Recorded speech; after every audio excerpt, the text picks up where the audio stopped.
नमस्कार मित्रांनो. लेटंट हीट म्हणजेच गुप्त उष्णता. It is the amount of heat required to change the state of substance without changing its temperature. म्हणजेच पदार्थाला उष्णता दिल्यानंतर किंवा पदार्थामधून उष्णता काढून घेतल्यानंतर त्याच्या तापमानामध्ये फरक न पडता त्याच्या अवस्थेमध्ये फरक पडतो, अशा उष्णतेला लॅटंट हीट असे म्हणतात. आता त्यानंतर पदार्थाच्या अवस्था 3 आहेत: घनरूप, द्रवरूप आणि वायुरूप. यामध्ये पाणी ही द्रवरूप अवस्था आहे.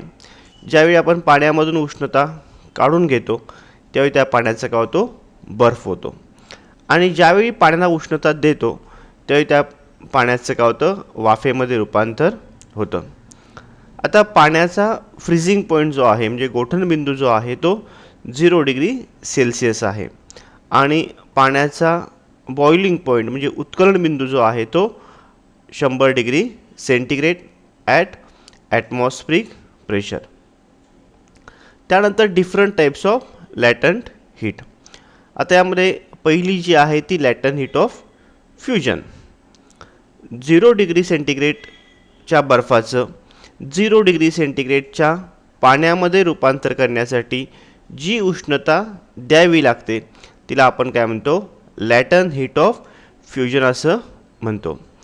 त्याचबरोबर लॅटंट हीट ऑफ फ्रीजिंग. आता या ठिकाणी 0 डिग्री सेंटीग्रेडच्या पाण्याचं 0 डिग्री सेंटीग्रेडच्या बर्फामध्ये रूपांतर करण्यासाठी जी उष्णता काढून घ्यावी लागते तिला आपण लॅटंट हीट ऑफ फ्रीजिंग असं म्हणतो. आता लॅटंट हीट ऑफ फ्युजन आणि लॅटंट हीट ऑफ फ्रीजिंग या दोन्ही ठिकाणी टेम्परेचर जे आहे ते टेम्परेचर काय असतं? कॉन्स्टंट असतं, स्थिर असतं. फक्त त्या ठिकाणी काय असतं? अवस्थेमध्ये बदल होत असतो. आता लॅटंट हीट ऑफ फ्युजन आणि लॅटंट हीट ऑफ फ्रीजिंग ह्या ज्या आहेत तर ह्याच्या ज्या व्हॅल्यूज आहेत त्या FPS सिस्टममध्ये 144 BTU पर पाऊंड, MKS सिस्टममध्ये 80 किलो कॅलरी पर kg आणि SI सिस्टममध्ये 335 किलो जूल पर kg इतकी आहे. त्यानंतर लॅटंट हीट ऑफ व्हेपरायझेशन. 100 डिग्री सेंटीग्रेडच्या पाण्याचे 100 डिग्री सेंटीग्रेडच्या वाफेमध्ये रूपांतर करण्यासाठी जी हीट द्यावी लागते त्या हीटला लॅटंट हीट ऑफ व्हेपरायझेशन असे म्हणतात. त्यानंतर latent heat of condensation. 100 degree सेंटीग्रेडच्या वाफेचे 100 डिग्री सेंटीग्रेडच्या पाण्यामध्ये रूपांतर करण्यासाठी जी उष्णता काढून घ्यावी लागते त्यास लॅटंट हीट ऑफ कंडेन्सेशन असं म्हणतात. आता लॅटंट हीट ऑफ वेपरायझेशन आणि लॅटंट हीट ऑफ कंडेन्सेशन ह्या ज्या आहेत यांच्या व्हॅल्यू FPS सिस्टममध्ये 970 BTU पर पाऊंड, MKS सिस्टममध्ये 540 किलो कॅलरी पर kg आणि SI सिस्टममध्ये 2257 किलो जूल पर kg इतकी आहे. आता त्यानंतर एक उदाहरण बघू आपण. Calculate the amount of heat required to be added from 1 kg of 0 degree centigrade ice to 0 degree centigrade water. आता या ठिकाणी 0 डिग्री सेंटीग्रेडचा आईस आहे 1 किलोग्राम वस्तुमानाचा. त्याला आपला 0 डिग्री सेंटीग्रेडच्या पाण्यामध्ये रूपांतरित करण्यासाठी किती उष्णता द्यावी लागेल? आता या ठिकाणी टेम्परेचर दोन्ही ठिकाणी सारखा आहे, फक्त अवस्थेमध्ये काय बदल होतो. आणि अवस्थेमध्ये बदल असल्यामुळे त्या ठिकाणी द्यावी लागणारी जी हीट आहे ती लॅटंट हीट ऑफ फ्युजन आहे. त्यामुळे heat added is equal to mass into latent heat of fusion. Mass 1 kg आहे. लॅटंट हीट ऑफ फ्युजन जी आहे ती 80 किलो कॅलरी आहे पर kg. त्यामुळे 1 गुणिले 80 बरोबर किती आलं? 80 किलो कॅलरी.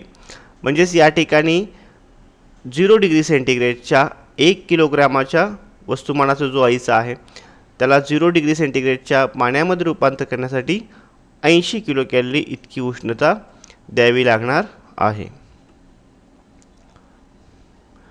त्यानंतर एक्झाम्पल नंबर 2.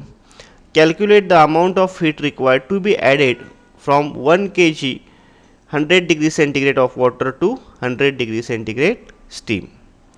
आता या एक्झाम्पलमध्ये सुद्धा 100 डिग्री सेंटीग्रेडचं जे पाणी आहे त्या 100 डिग्री सेंटीग्रेडच्या वाफेमध्ये रूपांतरित त्याचं करायचं आहे. पाण्याचं वस्तुमान आहे 1 kg. म्हणजेच या ठिकाणी तापमान जे आहे ते तापमान दोन्ही ठिकाणी स्थिर आहे, फक्त अवस्था काय होते बदलते. आणि अवस्था बदलत असल्यामुळं या ठिकाणी जी हीट द्यावी लागणार आहे ती लॅटन हीट ऑफ वेपरायझेशन असणार आहे. त्यामुळं mass into latent heat of vaporisation, mass 1 kg आहे. त्यानंतर लॅटन हीट ऑफ वेपरायझेशन जी आहे ती 540 किलो कॅलरी पर kg आहे. त्यामुळं 1 गुणिले 540 टोटल आलं 540 किलो कॅलरी. म्हणजेच या ठिकाणी 100 डिग्री सेंटीग्रेडच्या 1 किलोग्रॅम वस्तुमानचं पाणी जे आहे ते 100 डिग्री सेंटीग्रेडच्या स्टीममध्ये रूपांतरित करण्यासाठी 540 किलो कॅलरी इतकी उष्णता द्यावी लागणार आहे.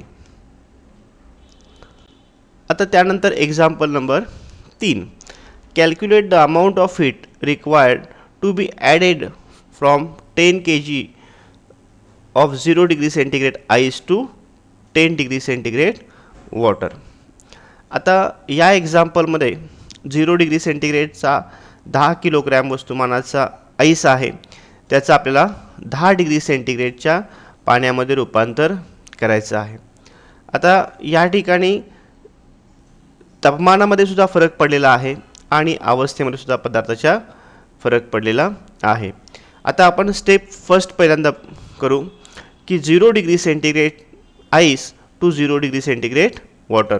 म्हणजे हा जो 0 डिग्री सेंटीग्रेडचा जो आईस आहे त्या आईसचं 0 डिग्री सेंटीग्रेडमध्ये 0 डिग्री सेंटीग्रेडच्या वॉटरमध्ये रूपांतरित करण्यासाठी आपल्याला किती हीट द्यावी लागणार आहे.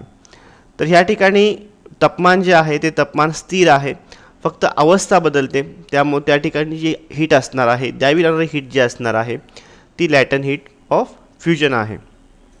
वस्तुमान 10 kg आहे, latent heat of fusion 80 kilocalorie per kg, म्हणजेच आले 800 किलो कॅलरी. त्यानंतर स्टेप सेकंड. आता 0 degree centigrade water to 10 degree centigrade water. या ठिकाणी जे वॉटर आहे ते वॉटर 0 डिग्री सेंटीग्रेडपासून 10 डिग्री सेंटीग्रेडपर्यंत आपल्याला गरम करायचं आहे किंवा त्याला तेवढी उष्णता द्यायची आहे. आता या ठिकाणी अवस्था बदलत नाही आहे, तापमानामध्ये फरक आहे, त्यामुळे त्या ठिकाणी जी उष्णता द्यावी लागणार आहे ती सेन्सिबल हीट असणार आहे.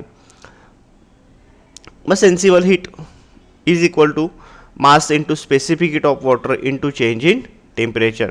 मास 10 किलोग्रॅम आहे, स्पेसिफिक हीट ऑफ वॉटर 1 आहे आणि चेंज इन टेम्परेचर 10 आहे. त्यामुळे 10 गुणिले 1 गुणिले 10 बरोबर किती आलं 100 किलो कॅलरी.